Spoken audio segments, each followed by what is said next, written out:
Jesus Christ says, if the salt has lost its saltness, it's useless. You cannot use it anywhere because it has lost. That's what he expects from us Christians, that we be salt in the world. I trust to say today's sermon will encourage you and actually highlight in your life that it is important that you maintain the Christian faith and you live a life that truly reflects God, fear God, and observe all his teachings. Hi, I'm Temos Dwell. It's a great day to have you. Sit and relax and hear what God says today to us through his word.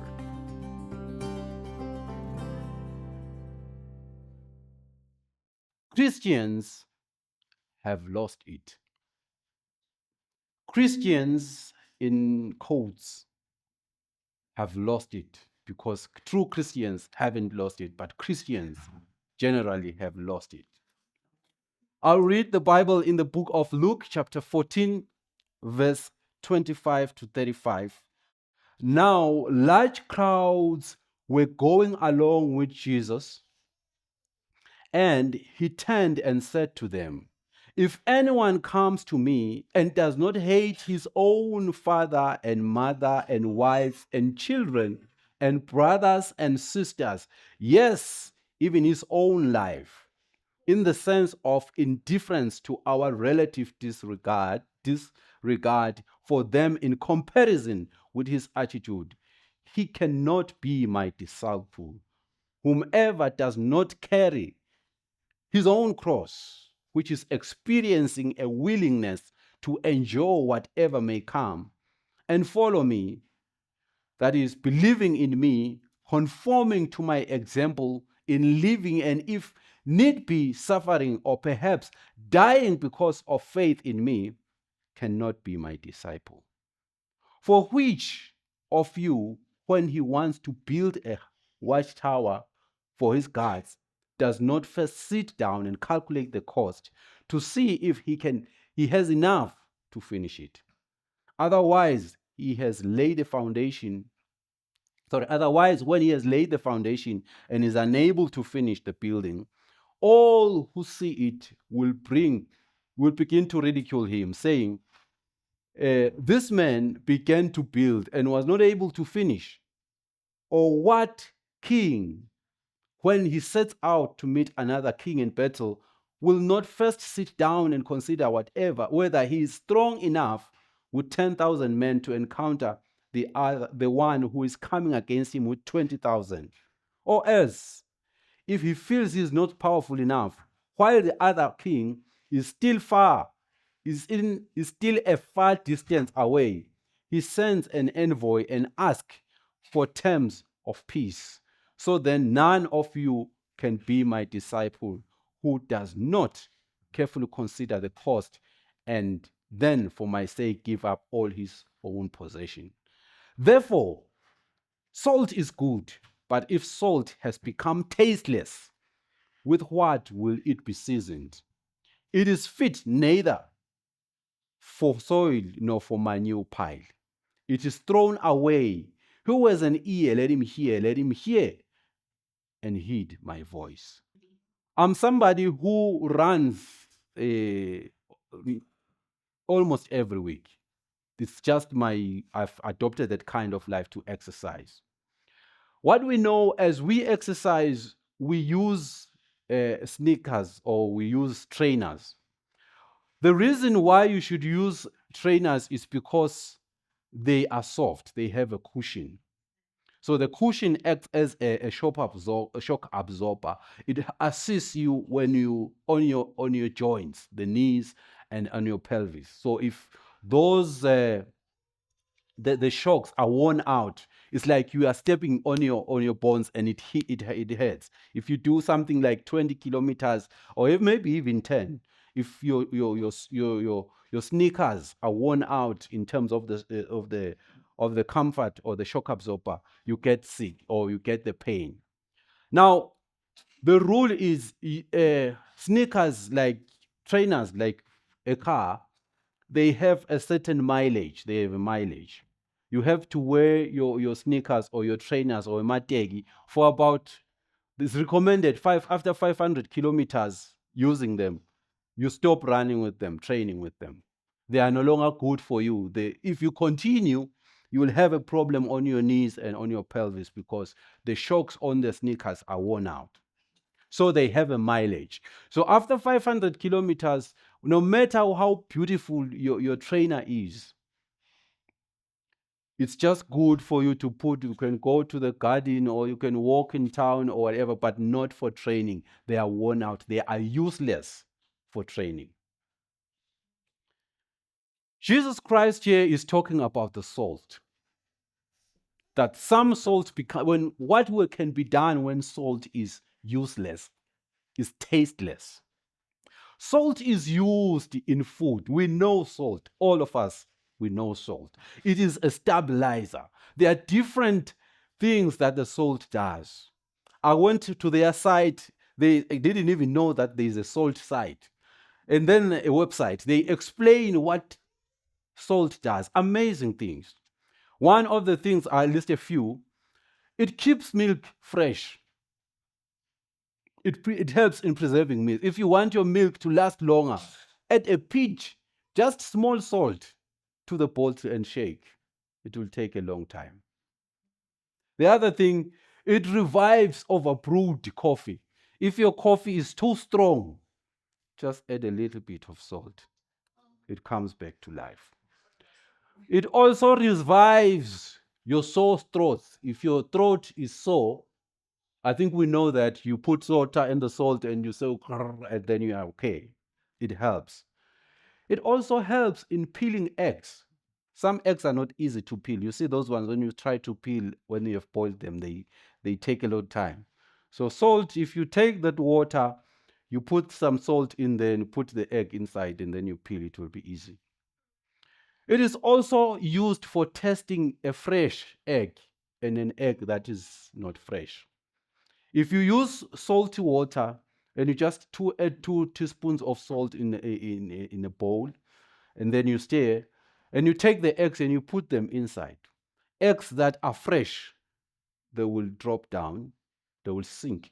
But those that are not fresh, old, they will float. So those are just some basic things that we know about salt. I think we know that we use it to remove stain, and we also use it to reduce pain in our culture. If you hurt yourself and your maybe your knee is swollen, you use hot water with salt and put it there, and then it helps. I think aquatic toba. Those are just some amazing uses of salt. There are many. So Jesus Christ is bringing them to understanding that no matter how you think salt, if it's useless, there's nothing you can do about it. Now, if we get deeper now to the story that we are reading, we will merge everything towards the end of the sermon. Jesus Christ here, he looks at his disciples, people who are following him. And he just wants to he knows that these people are following me. And they were with Jesus Christ. The Bible says in verse 25, it were large crowds. They were going along with Jesus Christ. So these people were feeling the warmth and the presence of Jesus Christ. He was preaching to them, and they were walking with Jesus Christ. And it's like he said, oh, these guys, they don't understand what is happening here. They just think we are walking just together. But there is more to that. Now, if you read the Bible in John chapter 6, verse 26, we find a similar story where Jesus Christ, people are following him. But this time, Jesus Christ knew what they wanted. He said he wanted food. If you read John 6, verse 26, Jesus answered them, truly, truly, I say to you, you are seeking me not because you saw signs, but because you ate, you feel of your fill of the loaves. Do not work for the food that perishes, but for the food that enjoys eternal life. So some people are in the presence of God. They are in Christ. They are in church for food. There are people who come and worship in church, who come and feel the warmth of Jesus Christ, and they want to be with him, but for food. Food is essential for our lives. It's something that we need, but we are tempted to do anything for food. So some people have joined the church, but the element of food, we are just there for food. As long as we benefit, as long as we get the food, we are fine. So Jesus Christ knew all this, and he turned and said to them, "You are here for food." But where we are saying, reading, he says that I'm with these people, but these people, they don't understand. So he says, if anyone wants to come to me and to follow me and wants to be really my disciple, you should be ready that you are not going to follow food. There will be costs that will come with this. He gives us an example or an illustration of hating your father, your mother, your brother, even your wife, if you are a truly disciple of Jesus Christ. This is amazing. Jesus Christ says, you will hate. Now, what does it mean in the hate? What creates the hate? That's why I read the Bible today from the Amplified Version.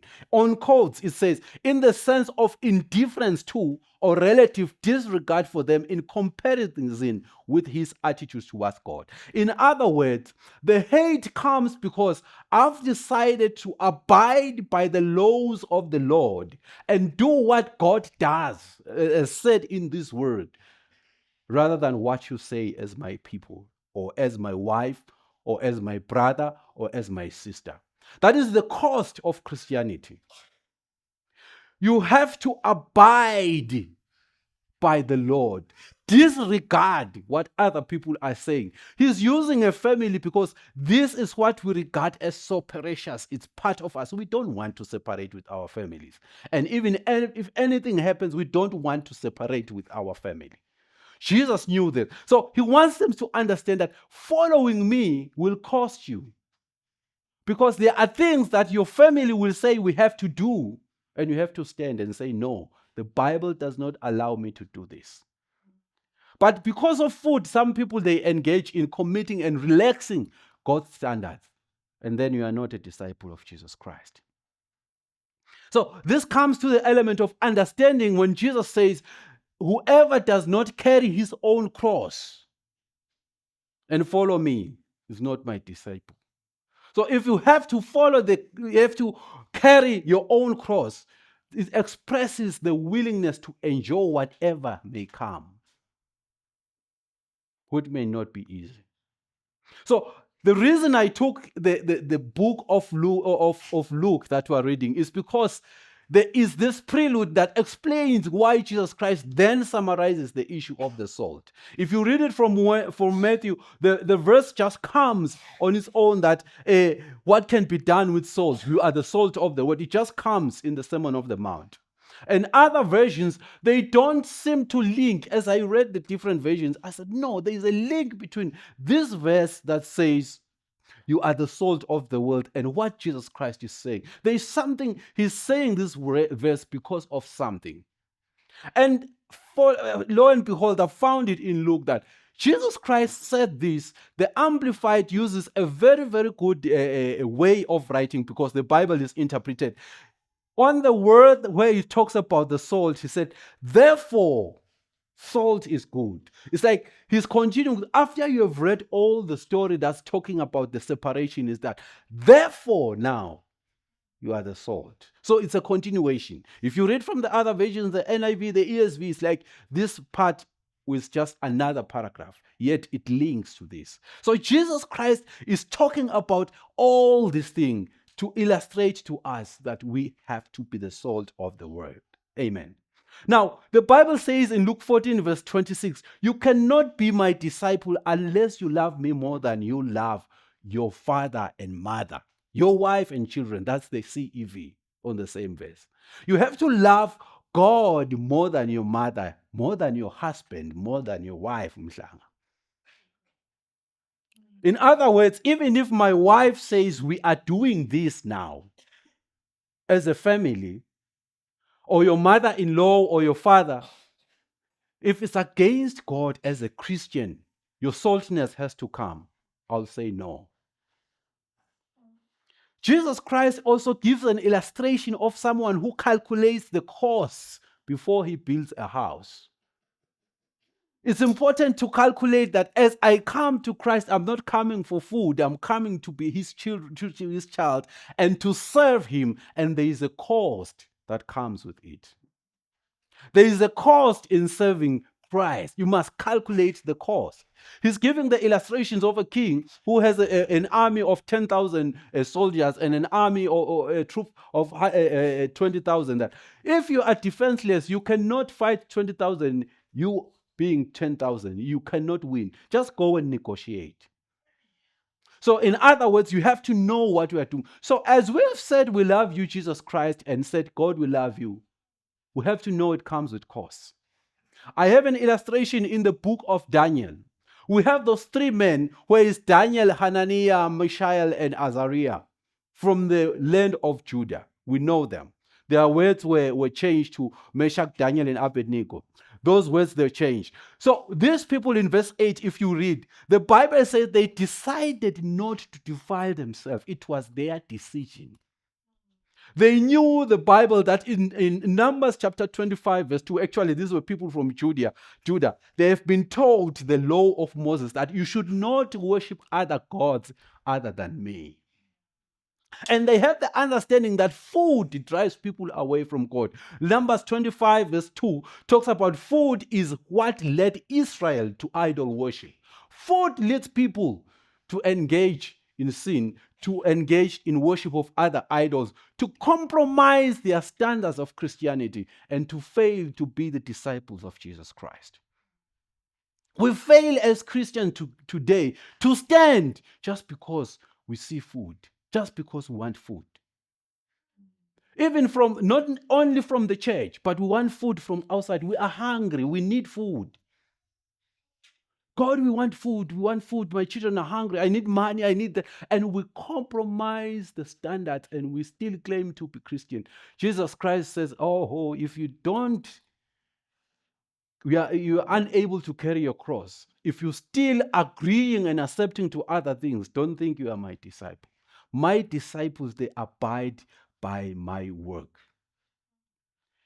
Now, we don't have to do things to gratify our desires. Romans 13 verse 13 says, let us walk properly as in the daytime, not in orgies and drunkenness, not in sexual immorality and sensuality, not in quarrel and jealousy, but put on the Lord Jesus Christ and make no provision for the flesh to gratify its desires. Let us not follow the desires of the flesh, if we still want to be his disciples. Let us stand as Christians. Now, as Christians, in the example of Daniel, they stood that they are not going to allow their bodies to be defiled. We rather stick to this God. How many Christians today say we will stick to this God? As the church, as you walk, as you are here, what is it that you are doing? You have compromised. You know God does not want it, but you've said, no, let me just do it. Why? Because I want to live. Some Christians are forced by circumstances. They are not forced because the Bible says you won't be tempted above what you can. You fall into a bribery. You fall into committing fraud. You fall into sin. You fall into worshiping other idols. You fall into all those things because you want to maintain your relationship with your family. Jesus Christ is saying to us today, if we want to be his disciples, we should be ready that our relationships will be terminated with our parents. We know some people who no longer are able to go home, or they cannot relate to their parents now because they said, we are going to stand for Christ. This we do not accept. As a Christian, you have to stand sometimes and say, no, I'm not going to do this, because it is against Jesus Christ. It's against the one who is in me. So we are the salt then of the earth. We have so much compromise such that even in the gathering of people who are doing something that is evil, something that is against the will of God, we are there and they ask you, they know you are a Christian, can you please pray for us? And then after that, they go to their evil and wicked ways, and you are there. And you go outside and you brag and say, at least I prayed for them. At least I prayed for them. You know very well what they are doing is against God. And you still claim to be a Christian. And you maintain your relationship with those people who are in those evil acts. And you claim, it's okay. Jesus Christ is talking about us as the salt of the world. So if you are the salt, you have to be ready to speak and to do the duties of salt. Now, we are even causing people to stumble by not standing the Christian walk, by compromising. The Bible says in verse 9, in Mark 9, verse 42, which quotes the same story of the salt. When it comes to the issue of the salt, Mark records the story of Jesus Christ talking about little ones. He's saying, if anyone causes one of these little ones, those who believe in me, to stumble, it would be better for them if a large stone were hung around their neck and they were thrown into the sea. What does that mean? As Christians, we lead people astray, we confuse people, and they fall they don't see Christ, and they fall, and they don't desire to live a Christian life because we are compromising. We are leading them to fall. We are leading them to stumble in their walk with Christ, or even in the desire of joining the Christian walk. We engage in so many evil things that we compromise as Christians. We have to stand and be the good salt. So we have to maintain our saltiness. Let them know that there is a Christian in that office. We are going to do what? Fraud. Hey, he will give us problems. He's not part of these things. You have to stand as a Christian. We need Bazalwane today who will stand the Christian walk. Jesus Christ has said to me, let me preach to you that Bazalwane is not an issue of fashion to be in a church. Now when I talk about the church, I'm talking about the body of Christ. It's not fashion, is not just the relaxology and all the nice things that we do and say things will work. We have compromised the standard of Christianity so much that it's lukewarm. People, they don't even see Christ because people take bribes, and they go to church. And when they are in church, they even try to bribe God by giving money to the church and even to the pastor. They bringing dirty money, and we've accepted it. There are big churches, there are big cars, there are big everything. Some of those things, I don't mean all, some of those things are from evil practices that God does not want. They are trying to bribe God because there is guilt conscience. What I did is wrong. And they think, oh, no, let me try to give to the church. Let's build a church house. You are trying to erase. The Bible says God cannot be bribed. You can never bribe God. He doesn't need your money. So you cannot bribe God. What is wrong is wrong. So let us walk the Christian walk, Bazalwane, and let us be strong in it and stand for Christianity. If the Holy Spirit is saying something to you in your heart, it is wrong. Don't do it because He means it. We come now, how do you apply such a principle in your life where you are going to say, no, I'm not going to do it, I will stand. You have to decide that I want to wait or stand. Wait on the Lord. Let me use that word. I'm going to be a Christian and stand on the Lord. To maintain your saltiness, say, I want to stand on the Lord. Joshua 24 verse 15. Joshua there, when Israel was worshiping other gods, said, but me and my house, we will serve the Lord. So it's an issue of a decision. He decided that he himself, he will serve the Lord. You have to decide that I will serve the Lord. Not us, because the family might not, but I will serve the Lord. The other thing, you have to be ready for the hate as you do His word. That's what Jesus Christ brings us to understand. We have to focus on pleasing God rather than human beings. It's the hard part. You see, when they say you have to carry your cross, it's not a joke. You really have to carry your cross. There are things that you will lose in this Christian faith. Your focus should be on glory. Seek God rather than food. Seek His will and have a desire to please Him compared to pleasing yourself, friends, and society. If you want to maintain your saltiness, make it a point in you that I want to please God. Salt is easy. This is very interesting. Salt is easily available. Even a poorest home has salt. However, even if you go to the most expensive hotel, maybe in Las Vegas, you will find salt. It's the same salt, same taste. Even if you buy the cheapest spice, there is salt. The most expensive spice, some of them, they will have salt. So what does that mean to us? As Christians, our saltness should work even in poor conditions. In low class, let me use that, of life, they should know that Christians work even in very respected and expensive environment. Christians still have to be salt. You still have to maintain your Christianity. Know that they have to know that there is a Christian, even if you want to drink alcohol.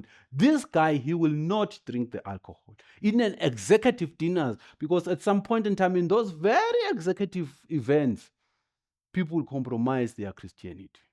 Where they see there is no one who knows me. The salt is the salt in the poorest home and in the most expensive place, hotel. And it is readily available everywhere. Everybody, even if you are poor, you can buy salt. So as a Christian, they should see you. Not that you are an expensive Christian, but you should be a Christian who stands for God. Any situation should not change your position. Be the salt that you are supposed to be. Well, that's all we had for you today. I trust that the message actually has put something in your spirit. Your life is changed. Now you are determined to live the life that fears God. And as a person who claims to be a Christian, you now are looking into ways to make sure that you maintain your saltiness. Let's be Christians who are Christians in low-income places or even in a high-ranked society. Let us not be lukewarm Christians who are dependent on the atmosphere and whatever the surroundings are. Jesus Christ expects his own to stand for the truth and to stand in the word, regardless of what the family says, regardless of what their employer is saying, regardless of whoever says what, but they rather obey God, and that's the cost of carrying your cross. May God richly bless us, and may he help us to implement it. Just start now. If there are things that you're compromising and you know very well they are not Christian, stop them. God willing, let's meet next time.